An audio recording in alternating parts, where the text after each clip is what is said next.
Om Vakratunda Mahakaya Suryakoti Samaprabha Nirvignam Kuru Me Deva Sarvakaryeshu Sarvada Saraswati Namastubhyam Varade Kamarupini Vidyarambham Karishyami Siddhir Bhavatu Me Sada Gurur Brahma Gurur Vishnu Gurur Devo Maheshwaraha Gurureva Param Brahma Tasmai Shri Gurave Namaha. Narayana. Hari Om, and good evening from London. A wonderful movie, which many of us have seen together, is called Cool Runnings. And there's a wonderful scene within this wonderful movie where a potential coach asks a potential athlete, does the word give up mean anything to you? Does the words give up mean anything to you? And his response is, not at all. Not at all. Our Shastras, our scriptures are filled with personalities who never gave up. In the Upanishads, we study personalities like Nachiketa. When there is so much fear around him, when the god of death is trying to entice him, he never gave up on the truth, and he received the truth. We think of Deva Rishi Narada, when he approaches his brothers saying, I've studied 84 types of sciences and arts, yet I'm still not happy. His brothers teach him, the Sanat Kumaras teach him how to be independently joyous in Chandogya Upanishad. And Deva Rishi Narada received the truth. He never gave up. In our Puranas, like Srimad Bhagavatam, we study Prahlada. His teachers are trying to teach him that which is wrong. His family is trying to destroy him. He never gave up, and what he received is darshan of Bhagwan. We have Dhruva in our Puranas also. He wanted to be with his father. He wanted to be the king. When Bhagwan Vishnu appears before him, he doesn't want his father or kingdom anymore. He wants Bhagwan. He never gave up. We go to our itihasas like Ramayana, where Shabariji every day cleaned the ashram, every day collected food for Bhagwan Rama, because her guru, Matanga Rishi, said, he's coming. And she never gave up, and one day, Bhagwan Rama came. And we have, in Mahabharata, our dear Prince Arjuna. He tries to tell Bhagwan that we should leave. He tells Bhagwan, I'm not going to speak. He never gives up, though. He asks questions. He wants to know more.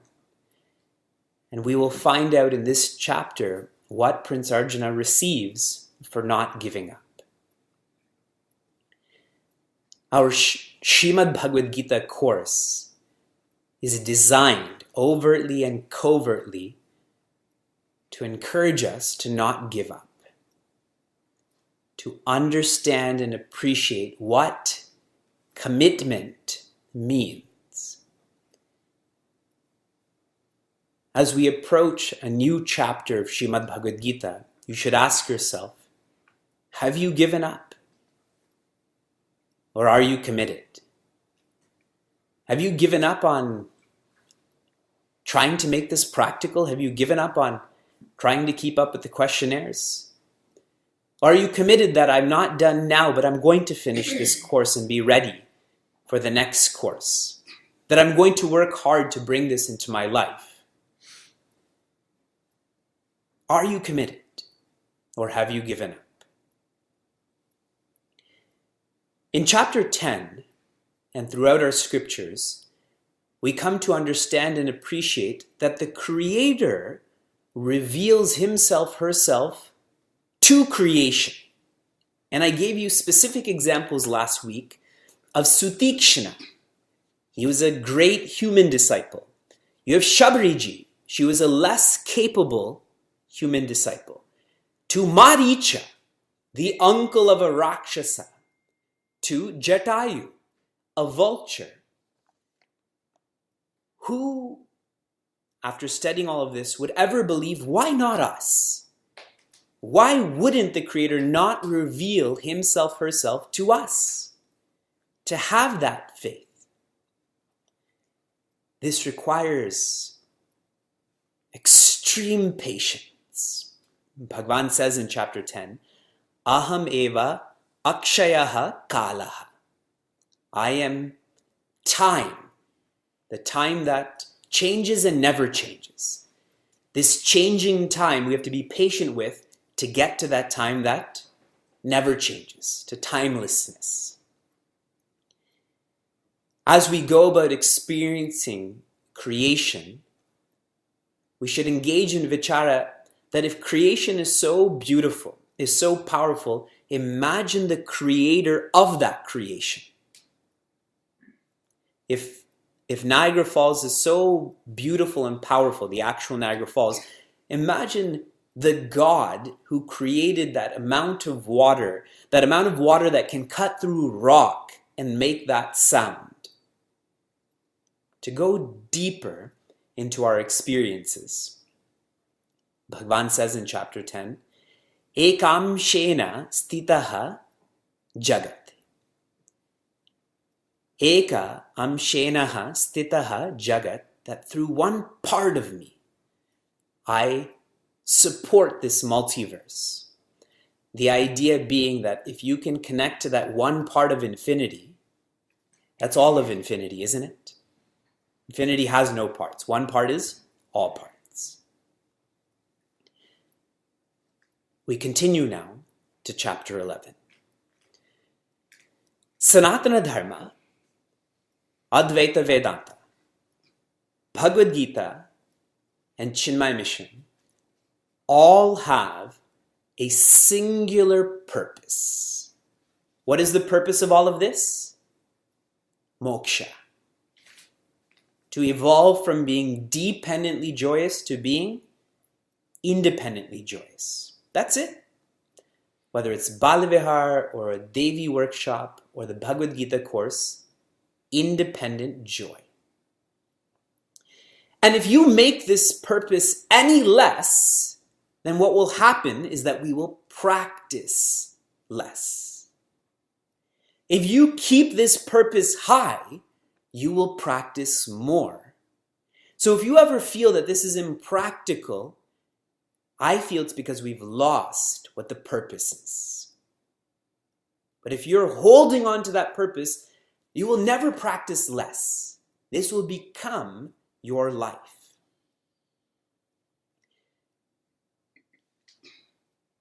We are habituated for worldly gains. In a worldly gain, what happens is we put in some, we get some, and there's a short time span there. This journey I shared requires extreme patience. Acharya Shankara says this is a 1 billion lifetime journey. If you put in 100 years to each lifetime, this is a 1 trillion year journey. This has to be nitya. This has to be always. A thoughtful, a courageous personality will let go of worldliness and not be all right with lower forms of relaxation, with higher forms of relaxation, with dependent joy, swarga. Their life is only for moksha.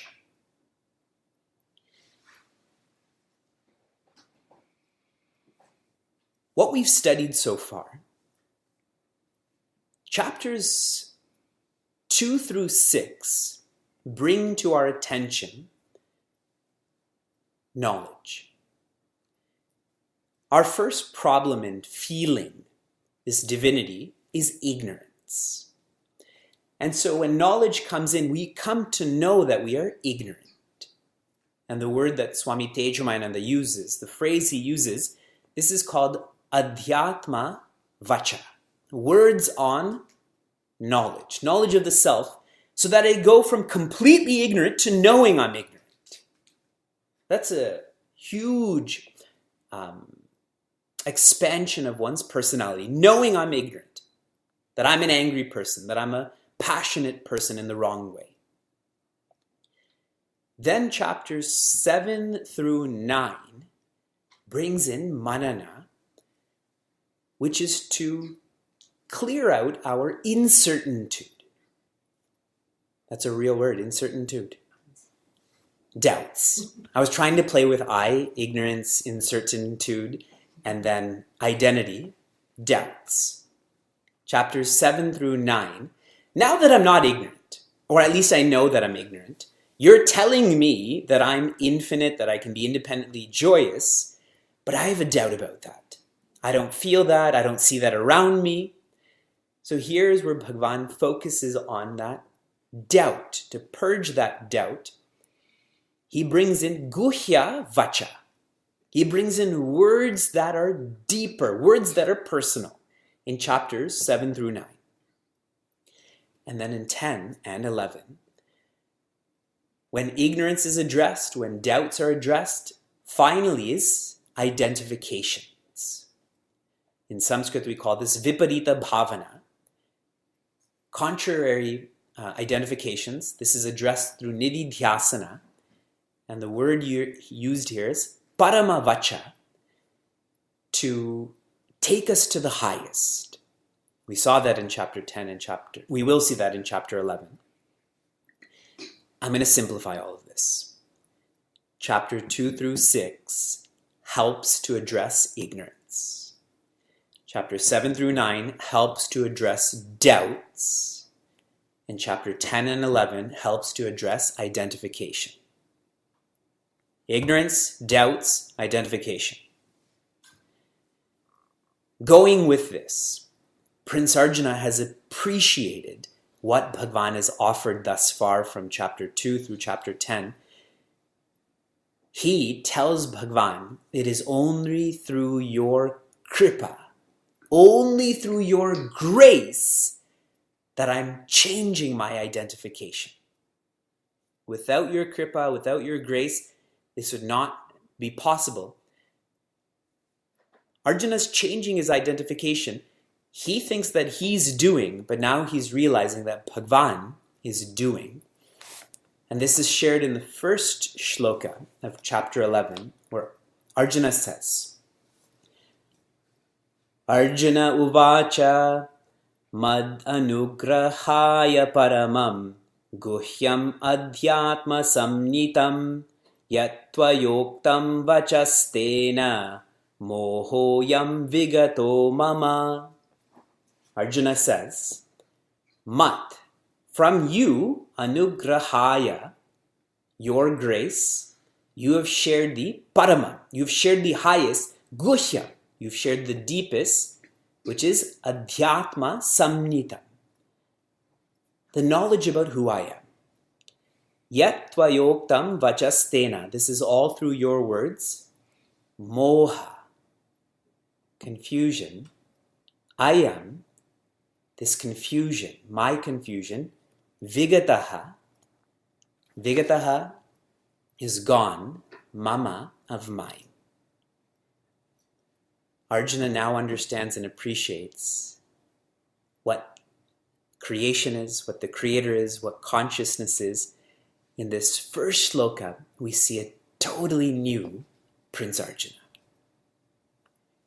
And if his confusion is gone, that means his bhaya is gone, his fear. And if his fear is gone, that means his shoka or sadness is gone. What a lovely appreciation for what Bhagavan has offered to him from chapters 2 through 10. And this is because Prince Arjuna will be committed. Can we say the same for us? That this moha is vigataha, it's purged. It's possible in 10 chapters. This is possible. 400 shlokas. Prince Arjuna's knowledge has caused the evolution of his experience. Without knowledge of who he is and who Bhagavan is, he could never feel like his confusion is gone. So many times in our Balavihara classes, unless our teachers provide the knowledge, the reasoning to why this or why that, that confusion is never gone. And in this evolution of Prince Arjuna, of his experience, he wants more. He wants to go deeper. And so another powerful shloka in chapter 11. The two shlokas that I am highlighting here are shloka 1 and then shloka 8. Arjuna is grateful. Arjuna wants to go to the end. He says, Natu mam shakyase drashtum anenaiva swachakshusha divyam dadami te chakshuhu pashyame yogam aishwaram. When Arjuna wants more, Bhagavan says, Natu mam shakyase, you are not able to go deeper, drashtum, to see, anenaiva swachakshusha, you cannot see, you cannot know with the evolution you're at, in a technical sense, with the eyes you have.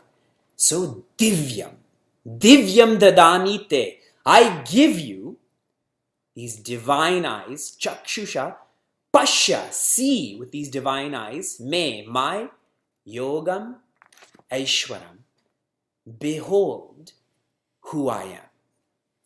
And this is the introduction into that famous icon, that powerful imagery of Bhagavan in his Vishwarupa.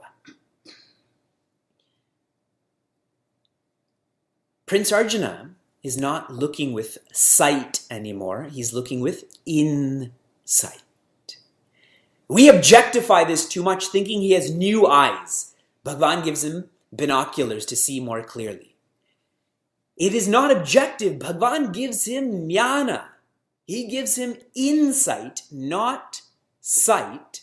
It is the knowledge that moves Prince Arjuna. With his eyes, he's always seeing Bhagavan Krishna. Now with this knowledge, he's coming to feel Bhagavan Krishna. Bhagavan Krishna gives this knowledge to Prince Arjuna. His confusion goes away. And he's not the only one. Vedavyasa gives this knowledge, this insight to Sanjaya. Sanjaya is not an ordinary person. Jaya means to be one who conquers. Samjaya, one who is conquered well. Specifically, one who is balanced. He's the charioteer for Dhritarashtra, but is not blind like Dhritarashtra. He doesn't give in to that dussanga. Paramahansa Yogananda writes a lot about Sanjaya. He's the one who is above likes and dislikes, above Dvaita. When Prince Arjuna has this insight, he comes to feel all of chapter 10 that we studied. Those 80 or so references, he sees, he gets to feel all of that without space and time. So the Himalayas and Devarishi Narada and gambling, all of that, no space. It's all in one place. And no time. He says, I'm time. I am the fear of death. All of that is condensed into one experience, into one feeling. Being without space and time is indicative of being without Dvaita. With knowledge, one goes from Dvaita to Advaita, from separation to oneness. Arjuna is able to internalize this more. When Bhagavan Krishna takes away space and time, Prince Arjuna is able to see that he's part of Bhagavan. This is all shared in 11.1 to 11.5. I continue to 11.6 through 11.11. What did Prince Arjuna feel when he saw all of chapter 10 without space and time, when he saw all of this when he felt all of this in a uniform experience? He came to experience the truth. This is what the truth is. The truth is agochara. This word agochara we chant every Sunday, no? Agochara means sense faculty. My ear is a gochara. My nose is a gochara. Agochara means that which is beyond the senses, beyond the body. Arjuna comes to experience the truth as not adi but anadi. No beginning. Reflect on that. Do you know anything? Have you experienced that which has no beginning? And if it has no beginning, then anta, ananta, it is ananta. It has no end also. Every one of our experiences has an end too, no? Here is where Sri Ramana says, those people who engage in asana, in pranayama, they go into jada samadhi. They go into this relaxation, and when they come out, they go back to how they were before. But with knowledge, with what Bhagavan gives, it's not jada samadhi. This samadhi, this absorption, when you come out, you're a transformed person. Anadi, ananta, there's no end. If you come back as the same person, then one has not gone deep enough. Prince Arjuna knows the truth as ameya. Ameya means with no boundary. This is all. And I can't think of a full example of this other than when you're in water. Water is all around, isn't it? And still we feel that separation. Imagine not being separate from that water.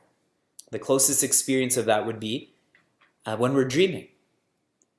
The dream universe, the dream population, the dreamer, that's all that oneness. I know this is most demanding on our intellects. How else to describe what Prince Arjuna is going through? Can I relate it to washing dishes? Should I relate it to our jobs? Should I talk about the questionnaires? What would be the point in all of that? What would be the point of studying Bhagavad Gita then, no? If I can try to help us know what Prince Arjuna is experiencing, the truth is agochara, anadi, ananta, ameya. To get to this advaita, practice Vishishta Advaita. Practice that you are part and God is the whole. And you're not just the part, all is parts also. The water bottle, the person across from you, your boss, the person who shovels your driveway, the person who hates you, the person who loves you, all are parts of the same whole. If we can practice that, we come to tune into the part and whole are the same. Advaita. The way that water falls on us in the shower, we don't isolate a shoulder and avoid a knee. All of this is us. These are all parts of the one body. Practice Vishishta Advaita, this part-whole relationship, to get to the truth. One's true nature can be known in a moment of high tension.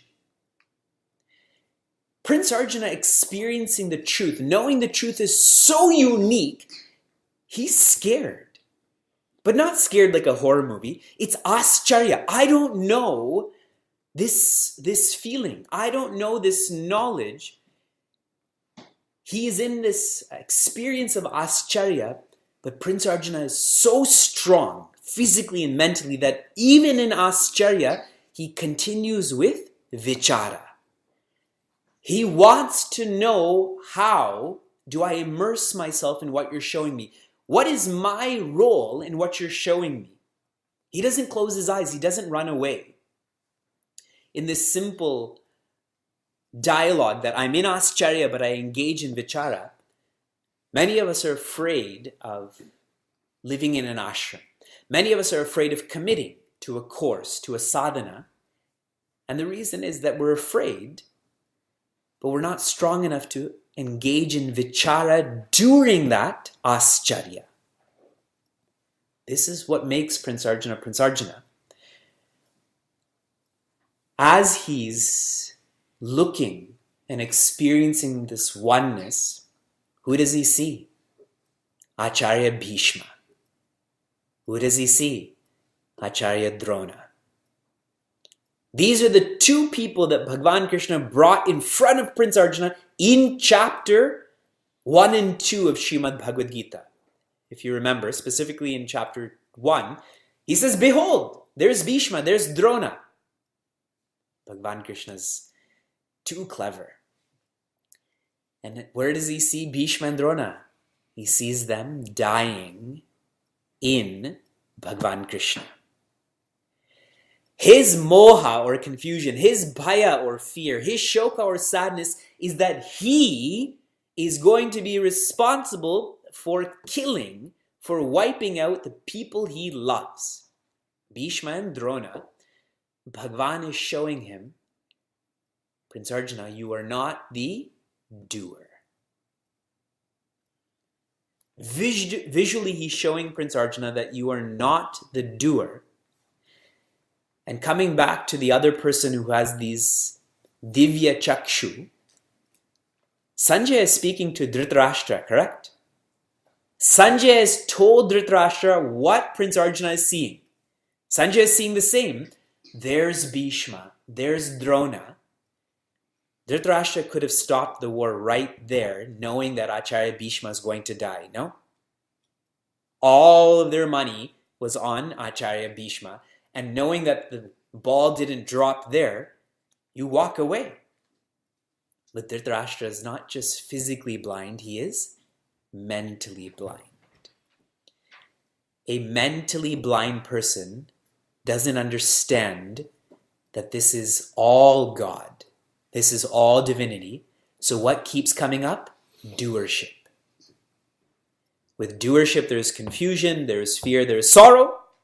With doership, there is something to gain, and so there's something to lose. Now Prince Arjuna has understood there's nothing to gain, and so there's nothing to lose. Vigata moha. I'm not confused. I am clear. Prince Arjuna's understanding leads him to live by always do your best. Knowing that this is Bhagwan's Leela, this is God in manifestation, do your best. Care for each person. Be interested in each experience because this is all God. Do your best. In this one chapter, in this one portion of this chapter, we understand the vision of Sanatana Dharma. Dharma is to be responsible. Sanatana means in all space, all time, all matter.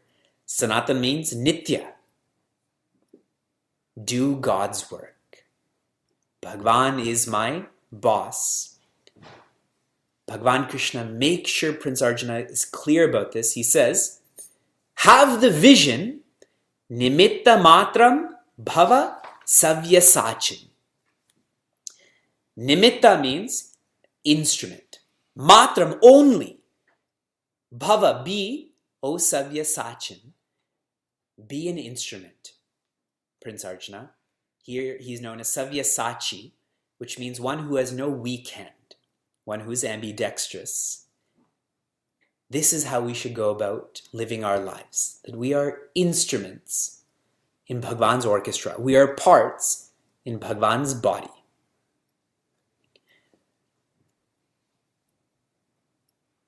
Prince Arjuna goes back and forth with Bhagwan Krishna in this chapter, and he tells Bhagwan Krishna, O Rishikesha, I now feel sthane. You've all heard me talk about sthane before. Here's your reference from chapter 11. Prince Arjuna says, sthane. All is as all is. This is Pujya Swami Tejumayananda's favorite verse, favorite word, sthane. All is as all is.